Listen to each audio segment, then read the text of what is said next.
pour pouvoir bénéficier d'un store qui pourra contenir notre état, eh bien nous allons aller dans srcapp app.module.ts. Pour l'instant, on n'a qu'un module. On va faire une petite section consacrée à NGRX, parce qu'on aura d'autres packages propres à NGRX à installer. Et donc, on va importer store module depuis notre fameux package installé dans la vidéo précédente, ngrx/store.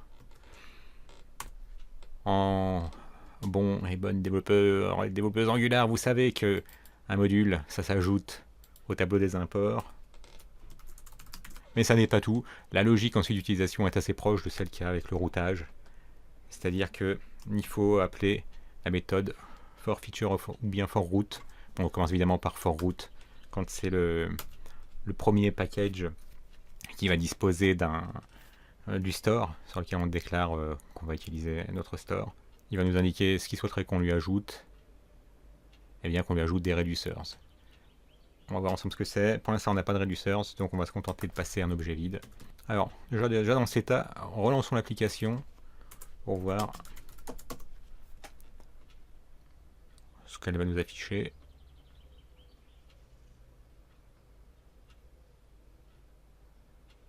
Voilà.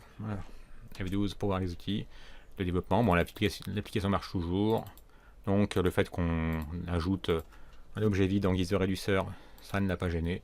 Alors, un réduceur, qu'est-ce que c'est? Eh bien, vous vous souvenez qu'on avait dit précédemment que dans le monde de Redux, dans l'univers de Redux, et NGRX en fait partie, on ne modifie jamais l'état. En fait, on prend l'état précédent, enfin l'état plutôt actuel, on le passe à une fonction qui prend également en paramètre, en plus de l'état actuel, une action, et ça nous retourne un nouvel état. Donc concrètement, un réduceur, on n'est pas obligé de l'appeler réduceur, hein, juste pour que les choses soient claires.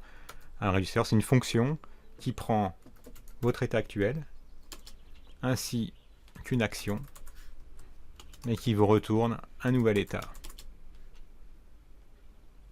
Ouais, on va l'appeler new state, hein, simplement pour vous montrer que ça retourne quelque chose de nouveau.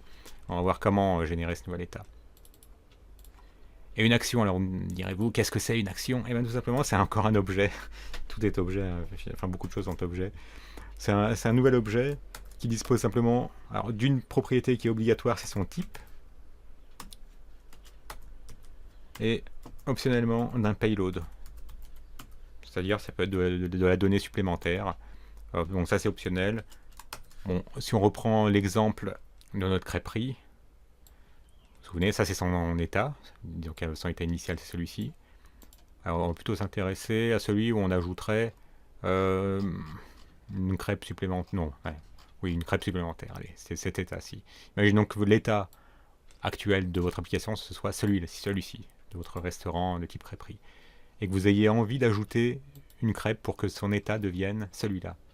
Vous avez vu, cette fois-ci, il y a le tableau food, il contient 3 objets, alors qu'ici, il n'en contient que 2. Là, il y a celui qui comporte un objet galette complète, un objet qui a pour nom galette complète, un objet qui a pour nom crêpe beurre sucre.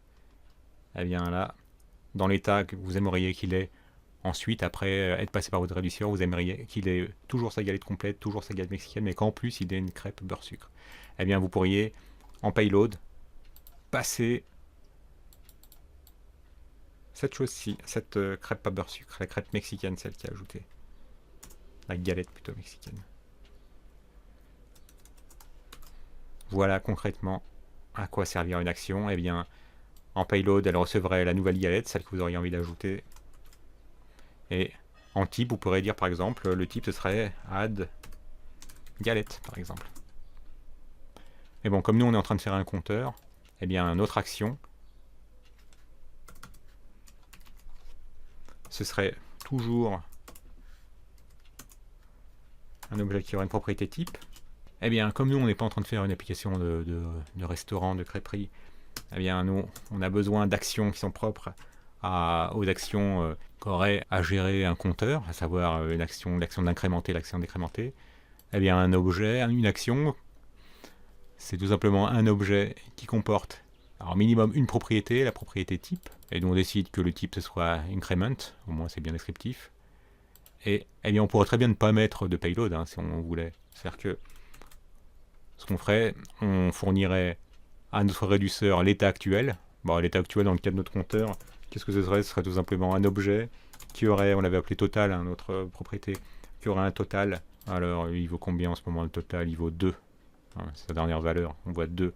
Pour l'instant, l'état, c'est un objet qui a uniquement la propriété totale, qui a la valeur 2. Et bien nous, ce qu'on voudrait, c'est ce qui vaudra, state. Et on voudra passer une action. Alors, quand il s'agira d'incrémenter, eh bien, on émettra une action dont le type sera incrément. Et quand il s'agira de décrémenter, eh bien, on passera un objet qui aura une propriété type dont la valeur sera décrément. Ça, on est libre de mettre ce qu'on veut comme texte. Hein. Il faudra simplement après être cohérent.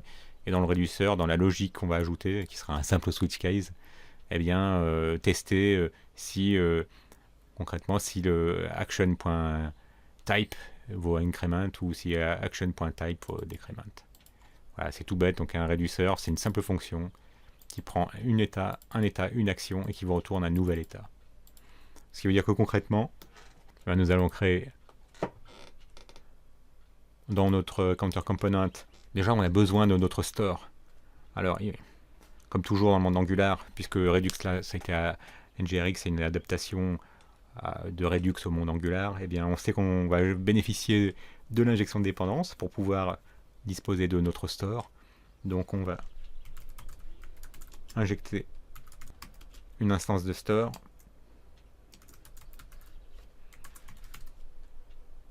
à l'aide de notre habituel accesseur, le nom de la variable qu'on souhaite créer ces stores, et on veut soit qu'elle soit du type store. Il ne sait pas ce que c'est, ce store. En plus, il ne veut pas nous aider, donc on va l'importer à la main. Bien, on va importer notre store.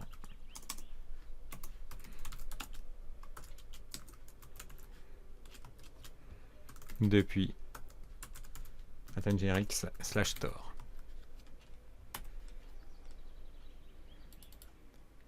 Alors maintenant, nous disposons d'une instance de notre état. Eh bien, qu'est-ce qu'on va faire? Le terme consacré, c'est dispatcher une action. C'est-à-dire, on veut envoyer une action. Eh bien, cette fois-ci, ça va se faire au niveau de notre méthode increment. On peut enlever nos console.log. Mais on va servir notre instance de store qui nous met à disposition une méthode dispatch. Qu'est-ce qu'on veut dispatcher? Eh bien, on veut dispatcher, comme on l'avait dit précédemment, une action qui a pour type increment. Donc, on va dispatcher une action qui se trouve être un simple objet qui a pour type. Eh bien, on décide que ce sera increment.